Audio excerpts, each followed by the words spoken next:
What's going on, guys? Welcome to another episode of Smash JT. Arcade 1UP shocked a lot of people when they recently announced the Time Crisis Deluxe Arcade 1UP cabinet. And when I first saw this thing, I was blown away. And I was like, okay, I don't really have room in my house to get this, but it would be pretty cool. And then my brain started turning, the gears started turning. I'm like, okay, I could probably find a way to get this here and maybe get approval from my significant other here and this. And then I was like, oh, it's $750. If you're new to the channel, hit that subscribe button, bell for notifications, and check out smashjt.com for even more information on the Time Crisis Deluxe Arcade. I will leave a link in the description below. Now, for this video, I want to talk about what Arcade 1UP did wrong, because this is not great. It is a good start, but they misstepped along the way. And I want to talk about what I would have done to make this far better. Now, first off, it's an Arcade 1UP Deluxe that includes 4 games: Time Crisis, Point Blank, Steel Gunner, and Steel Gunner 2. And I want to, for the record, say that Point Blank is easily, by far, my favorite guncon game ever released. That's one that I sunk countless hours into, and one I'd highly recommend you playing if you have the means to do so. Which is why I feel like this has somewhat of an audience. Most people don't have the means to play these games because modern TVs don't work with light guns. You need a CRT TV for them to work with it. And while that's fairly well known, I wanted to make sure I said it off the top here, just in case there were some people that weren't sure about that. So anyways, I have some ideas on how they could have fixed this to make it far more affordable and fit in most modern houses. I don't know about you guys. I'm in San Diego. I love arcade games, but the houses here, we don't have basements. We don't really utilize our attics because it gets way too hot here. So we have limited space on where we can put our gaming and what we can do with it in our houses. And as much as I would dream to have one of these in my house, I wouldn't really have room for it. I'd need to build a guest house in my tiny backyard and just make it my game room closet, and that would be pretty cool, but it's not happening anytime soon, and that would be far more expensive anyways. What we have right now is the idea of something really cool, and I love the idea of it, but reality strikes and it's like, no, this ain't it. This is not the answer, especially for $750. That is the major problem with this thing. For $750, just to put it in context, let's talk about some of the things you could get instead of this. A fairly good PC. Not the best, but low end, fairly good to play a lot of modern games. A Nintendo Switch and a Nintendo Switch OLED. Both of them. A PlayStation 5 and the PlayStation Portal, and have $50 left over. An Xbox Series X and an Xbox Series S for $50 more. That's what this thing costs for 4 games. That's far too much money for the average person. So while in theory it's awesome, and if I had infinite money, I'd have a bigger house and I would definitely buy one, but most people don't have infinite money. So what Arcade 1UP should have done with this would conflict with their business model, and it's probably why they didn't do it. But hear me out. They have an LCD screen, or so it looks on this thing, and there's really no need for another screen in your house. Most people have multiple TVs in their house, and small TVs are so cheap these days that it's like, I don't need a company to provide one to me. I'll go out and get it for myself if I want. What they should have done, take for example my SNK Neo Geo Arcade Stick Pro. It's got a pretty good weight to it and a pretty good size to it, and it's got everything you need, including plugs for second player and HDMIs and other stuff that you need to be able to play this on the TV. So what if Arcade 1UP came out with a panel like this without the joystick, and instead had holsters on it, and you could connect a holster on each side of it and rest the guns in it and put it on a table and have a foot pedal that hangs out of it with a wire, similar to the arcade steering wheels that I have for Gran Turismo. If they had this all in one where you could just put it down and connect it to your TV and have them work directly with the modern TV, maybe put like a light bar like the Wii if you need that to set that up, I feel like that would be far more practical for people that want to play light gun games that don't have the old school TVs to be able to play them with. They'd be able to just set it up very quickly, very easily on their TV via an HDMI out and then connect it with a light bar adapter, which those do exist. I looked on Amazon, I'm like, you can buy light guns that do work with modern TVs.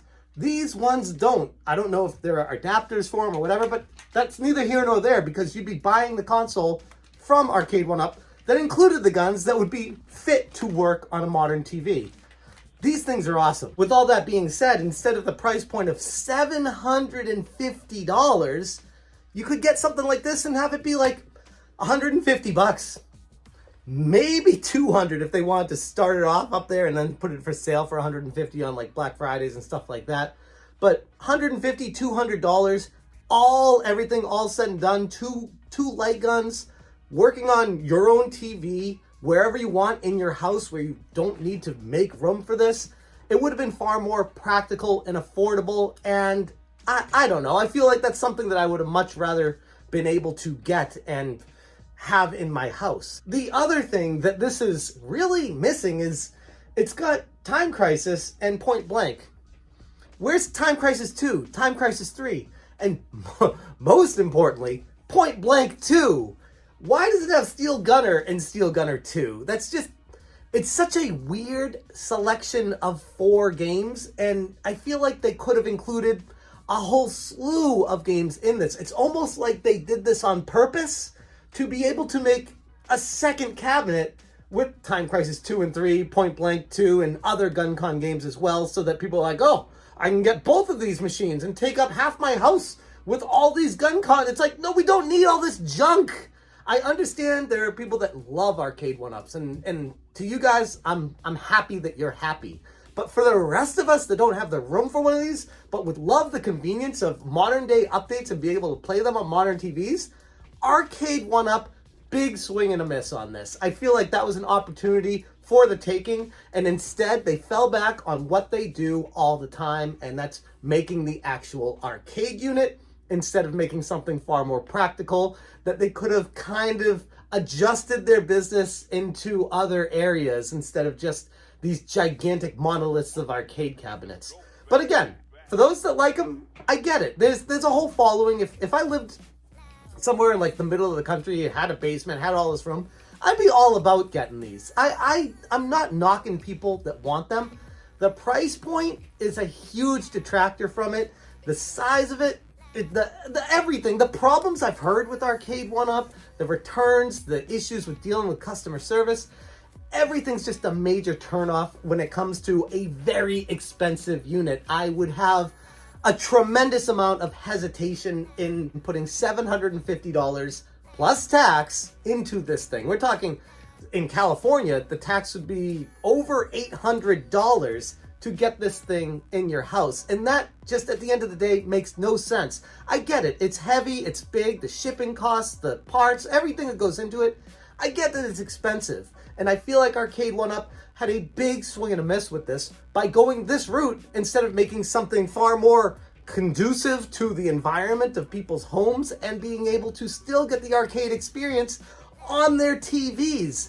That would have been cool. But if I'm going to be spending like $800+ after taxes on an arcade machine, I wouldn't be buying an Arcade1Up.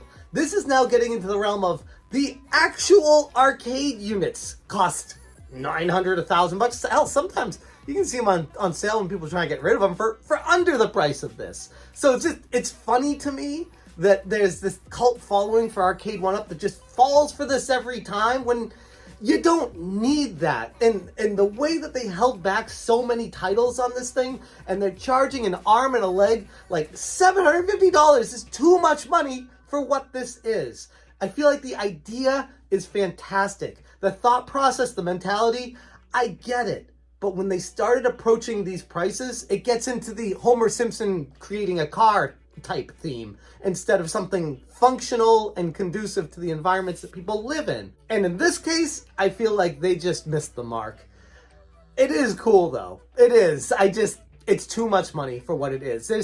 There's so much other things that you could buy that would be better in the gaming realm for that amount of money, that the price point just, it doesn't make sense anymore. Like I said, if they just did something without the screen, without this gigantic cabinet, they just had this little panel you could put down on a table and have a foot pedal to it, boom! There's your winning formula. You're welcome, Arcade 1UP. You can give me some residuals when you start doing that, and it's a banger. But that's my frustrations. These companies want to go balls to the wall on something, and at the end of the day, it just falls flat on its face. You wonder why these end up going on clearance like after 4 or 5 months. No one buys them. They're too much money. You need to lower the price. Find ways to cut costs. Don't just go balls to the wall, make this gigantic machine, put it for sale for, after taxes, $800+. It's not realistic for the average consumer to buy it. Never mind the space in the average consumer's house or apartment that they live. Get something that everybody could partake in and people would be interested in, like the panel you could put in front of you. That's my thoughts on this Arcade 1UP. I feel like it had a lot of potential. The price point just missed the mark, to the point of, if it's going to cost that much money, it's not worth the price of entry. Those are my thoughts on this thing. I would love to hear what you guys think about this Arcade 1UP Time Crisis Deluxe. And if you plan on picking one up, I'm going to leave it there. Thank you so much for watching. And as always, you stay smashing. Smash, change,